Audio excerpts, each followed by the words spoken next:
नमस्कार, मैं हूं रत्ना और आप देख रहे हैं सी न्यूज़ भारत। आयुरु कहते महाराष्ट्र बुलेटिन की ओर बात होगी अहिल्यानगर की, जहां स्वामी समर्थ शुगर फैक्ट्री पर किसानों ने गंभीर आरोप लगाए हैं। साथ ही बात होगी नांदेड़ की, जहां रेत माफियाओं के खिलाफ एक बड़ी कार्रवाई को अंजाम दिया गया है। तमाम खबरों पर विस्तार से चर्चा करेंगे।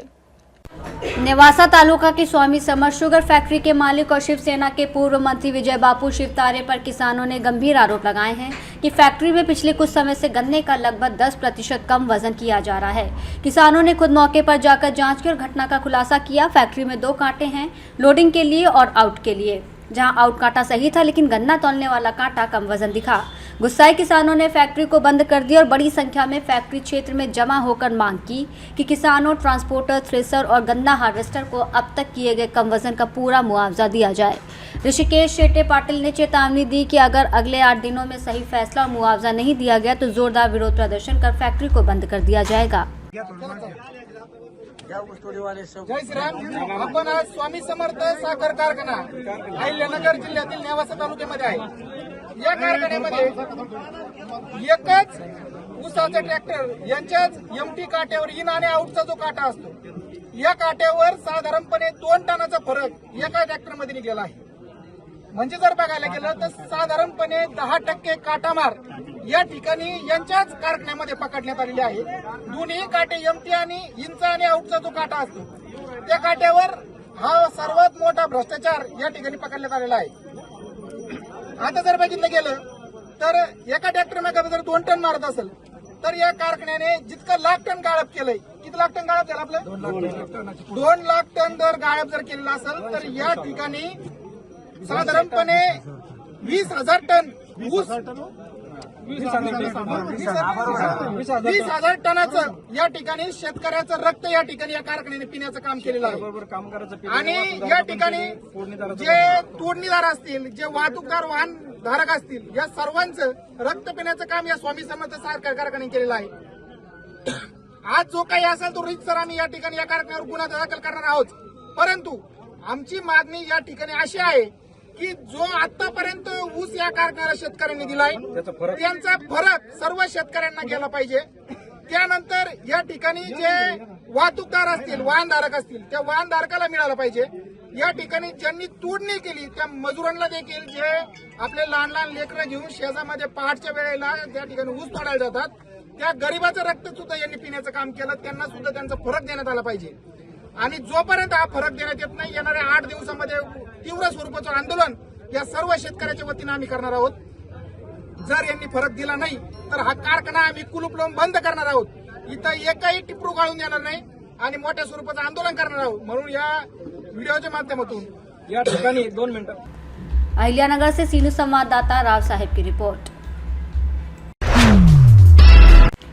श्री क्षेत्र माहौरगढ़ में माहौर तहसीलदार अभिजीत जगताप ने पैनगंगा नदी में रेत माफियाओं के खिलाफ सघन कार्रवाई की है। तहसीलदार के मार्गदर्शन में राजस्व टीम ने नदी में छिपाए गए अवैध रेत उत्खनन के नाव बेड़ों की तलाशी ली और झाड़ियों किनारों में छिपाए गए सभी तराफों को मौके पर ही जलाकर नष्ट कर दिया। इस कार्रवाई में राजस्व कर्मचारी साहेब राव गावड़े, शीतल ढाकुलकर, ज्योति दुर्योधन और दीपक लोखंडे शामिल थे।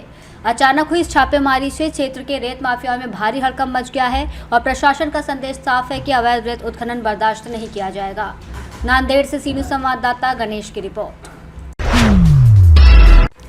छत्रपति संभाजीनगर से बड़ी राजनीतिक खबर है कि नगर निगम चुनाव में मतदाताओं ने जोरदार भागीदारी करते हुए लोकतंत्र को मजबूत किया। चुनाव परिणामों के बाद विजयी उम्मीदवारों ने जनता का आभार व्यक्त किया और शहर के विकास, पानी, सड़क, सफाई और रोजगार जैसे मुद्दों को प्राथमिकता देने का आश्वासन दिया। समर्थक ढोल नगाड़ों के साथ जीत का जश्न मनाया, जबकि हारने वाले उम्मीदवारों ने जनता के फैसले को स्वीकार करते हुए आगे मेहनत करने का संकल्प लिया। अब सभी की निगाहें नवनिर्वाचित प्रतिनिधियों पर टिकी है कि वो अपने वादों को कितनी गंभीरता से पूरा करते हैं। प्रकरण घडलं, आपण निवडून आले होते, काय सांगायचं? काल जे प्रकरण घडलं, मी काल त्या ठिकाणी आमचे सगळे कॉन्टिंगला होते। कॉन्टिंगमध्ये चालू असताना आम्ही 32च्या लीडना पुढे होतो।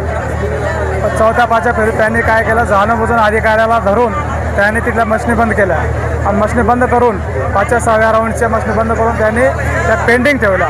1 तासही त्या 1 तास त्यांनी अक्षरशः बंद ठेवला। त्याच्यानंतर सगळे कॉन्टिंग झाल्यानंतर त्यांनी काय केलं, मशीन बंद आहे म्हणून असं सांगितलं आणि त्यानंतर त्यांनी नवीन मशीन त्या ठिकाणी आणल्यावर नवीन मशीन आणून त्यांनी तिथली चिप काढून त्याच्या मशीनी कुठून आणल्या, काय आणल्या आम्हाला काहीच माहीत नाही। आणि त्यांनी नवीन मशीन त्यांच्याकडे तयारच होता, त्यांना ते चिप काढून त्यांनी त्यांच्या चिप लावल्या आणि आम्ही त्यांना त्या ठिकाणी त्यांना धिंगाणाही केला, त्यांना वादही घातला, त्यांना बोललो आम्ही की हे चुकीचं होऊ राहिलं, तुम्ही हे करू नका. तरी त्यांना कारण आम्हाला दाखवलं की एक आकडे येत नाही, तर आम्ही ते मान्य केलं होतं. पण काय झालं, त्यांनी जी त्या ठिकाणी नारायण कुचे आला, त्या ठिकाणी आयुक्त आला, आयुक्तांनी त्यांनी भेट झाल्यानंतर ते एका गाडीतून गेलेत. त्याच्यानंतर तिला जो आरोप होता इलेक्शनचा निवडणूक आयोग, त्यांनी नाही का 1 घंटा पहिलंच त्या ठिकाणी येऊन, म्हणजे ज्यांना कॉन्टिक चालू असताना कोणाला पुढं जाताच येत नाही, त्या ठिकाणी ते मध्ये जाऊन त्यांनी 1 घंटा आधीच त्या नारायण कुचाला मध्ये जाऊन त्यांनी त्या ठिकाणी शुभेच्छा दिला. म्हणजे अक्षरशः हस्तांदोलन करून त्या ठिकाणी गळा भेट करून त्यांनी 1 घंटा आधीच शुभेच्छा दिल्या. म्हणजे त्यांचा प्री प्लॅन सगळं ठरलेलं होता. आम्ही पहिल्या निवडणुकीच्या इलेक्शनपासून त्या दिवशी परवाचे जे इलेक्शन चालू होतं त्या दिवशी वोटिंग चालू होतं, त्या दिवशी अनेक त्यांना 2 ते 2.5 हजार इथं या ठिकाणी बोगस मतदान आणलं होतं. काही बदनापूर, आंबड या ठिकाणी सर्व जालना जिल्ह्याचं त्या ठिकाणी बोगस मतदान होतं. आम्ही त्या ठिकाणी 100-100 जणाला पकडे पोलीस स्टेशनच्या स्वाधीनही केलं, पण पोलीस स्टेशनचं स्वाधीन करूनही त्यांनी कारवाई केली नाही.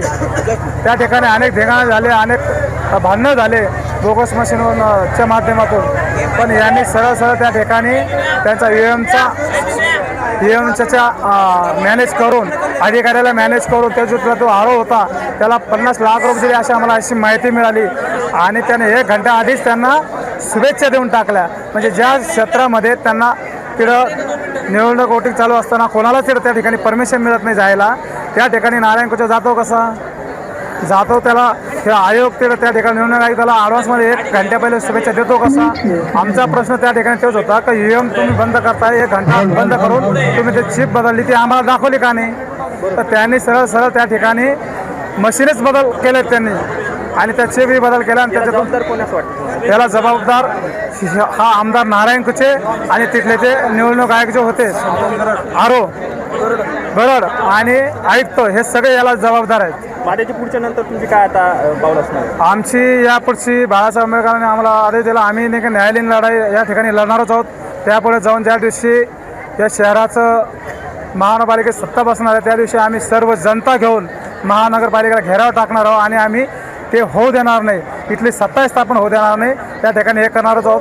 त्याच्या माध्यमातून आम्ही आज सर्वांनी प्रण केला आहे, ज्या आमच्यावर जो अन्याय झाला आहे सर्वांनी आम्ही निवडणूक आयोगाकडे कंप्लेंट करणार आहोत, कोर्टातही आम्ही न्यायालयीन लढणार आहोत.